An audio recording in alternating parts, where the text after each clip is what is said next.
You know, we're just one heartbeat away from eternity. Every second, 2 people in the world die. That means thousands die every day. Thousands of people go to face their eternity, whatever that looks like. You know, every day when I turn on the television and I hear the news, or I flip the newspaper and I look at the obituaries and I scan them, I go, just yesterday, everything that was important to those people, all the stuff that they acquired, it matters for nothing. Today, they are facing their eternity. So that would challenge us as Christians to want to find out more. We have friends, we have relatives, we have office workers, we have acquaintances. All of those people have the same question. All of those people will die sooner or later. And the question that we should ask them, the question that we should have on our hearts that we'd like to ask them as a Christian is, what do you think's on the other side of your eternity? I think you'd be surprised by the answer. Sometimes when we share our faith, we learn more about us than we actually learn about the other person that we're attempting to share with.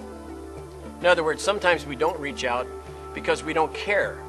We really don't care about that other person. And conversely, we don't care about their eternity.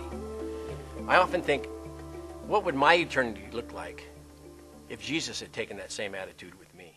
There's a story about a swimming pool, and instead being filled with cool, refreshing water, it was full of acid, clear acid.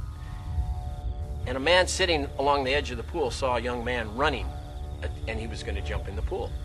Now, as I tell that story, you know that any of us would have done anything to stop that young man from jumping in the pool. Is eternity any different if we fail to tell our friends and our loved ones that they're about to step into the pool? I think it comes down to motivation sometimes. If we're not excited about what Jesus did in our lives, it's going to be very hard for us to share that excitement. And consequently, we won't ever tell anybody else.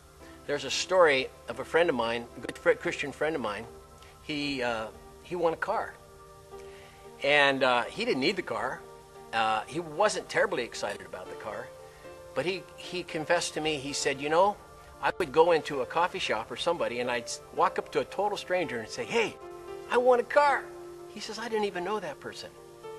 And I didn't care about the car. And he says, it made me think, what's my reluctance to share my faith in Christ? If your focus is eternal, then your love for God will translate into every interaction that you have throughout the day.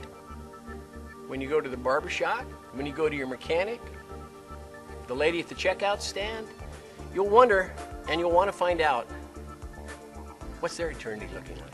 Where are they in Christ?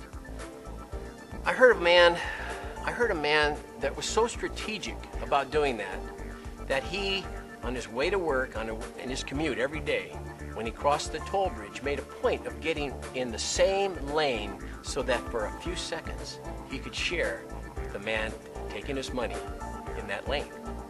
Now that's being strategic. I have a challenge for everyone, and that is to just step outside your comfort zone a little bit when it comes to sharing your faith.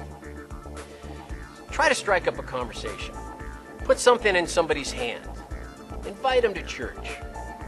And remember this, there's only one thing we can't do in heaven that we can do right now, and that's to share our faith.